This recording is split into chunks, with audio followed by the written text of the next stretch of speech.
Hello, my name is Lauren Pearl, and I'm a member of the social media team here at Minds Beyond Measure. Today, I'm here with Taylorson. And today's special podcast is going to be focused on the topic of whether or not schools or libraries should be allowed to ban books.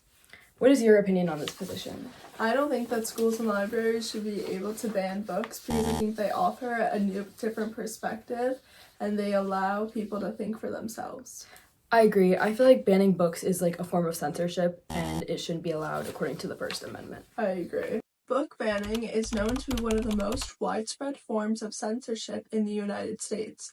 Children's literature is a primary target to censorship, yet books provide a different perspective and allow readers to gain insights on various topics.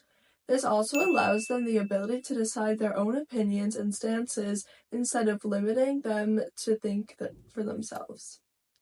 I agree that banning books erases important cultural knowledge. It could also have other negative effects like decreasing students' excitement to read and their potential to make informed decisions about education. I also think that banning books should be prohibited under the First Amendment because it limits people's freedom of speech and expression. I agree. It is unfair to ethnic groups to not allow future generations to educate themselves on their history. Not to mention, these students will be unable to grasp the seriousness of their history as they did not learn about it. Yes, great point.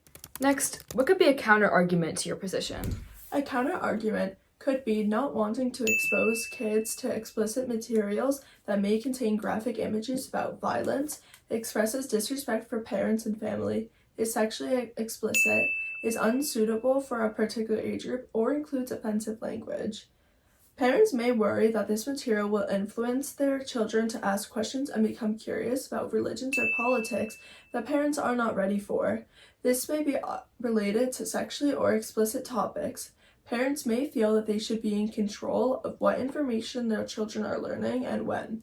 Having books with adult topics in libraries undermines parents' abilities to decide when their children are mature enough to read specific material. That's a great answer. And while I don't agree with this opinion, I think parents may think that they have a right to control what their kids are exposed to. They may also want to just avoid uncomfortable questions about things like sexuality or reproductive health. Agreed. They may not want their kids to be influenced by certain topics, and they may think that the authors are trying to push their own political agenda onto impressionable minds. Okay, that leads me to my next question. Do you think banning books is considered censorship? Should it be prohibited under the First Amendment? Yes, books are a clear expression of freedom of speech, and it would be a violation of this amendment to ban them. Banning books poses a danger to democracy, tolerance, and other civil liberties. That's a great answer. Although parents should have a right to control what their children read, they don't have a right to control what books are available to others. Going off this topic, do you think a book not being suitable for a certain age group is a valid reason to ban it? No, this is not a valid reason. Younger students may be unable to comprehend these materials at their age, but banning the books will only discourage them from learning. Kids should be allowed to decide when they are mentally prepared to read about certain topics. It is not fair to let them view certain works because others do not think that they are ready. I agree. I think it's important for kids to read certain content that others may think is not suitable for their age group. They will be exposed to it eventually, and it is better that is in a controlled classroom rather than on like a playground where anything could be said. I agree. That's a very true statement. I can imagine that parents will be more upset with their children learning inappropriate content from other uninformed children, as opposed to learning firsthand from a book. Students will be exposed to this information no matter what, so it is important to make sure that they learn from a trusted source. That leads me to my next question. Some books that are commonly read in high school English classes, such as To Kill a Mockingbird, Of Mice and Men, and Catcher in the Rye, have been banned in some communities. Do you agree with these decisions? And how would your learning experience have been changed if these books were banned? I disagree with the decision to ban these books. These books are essential in learning about United States history, and banning them would deprive students of important cultural knowledge and point of views. Books that contain controversial material may still have high educational value.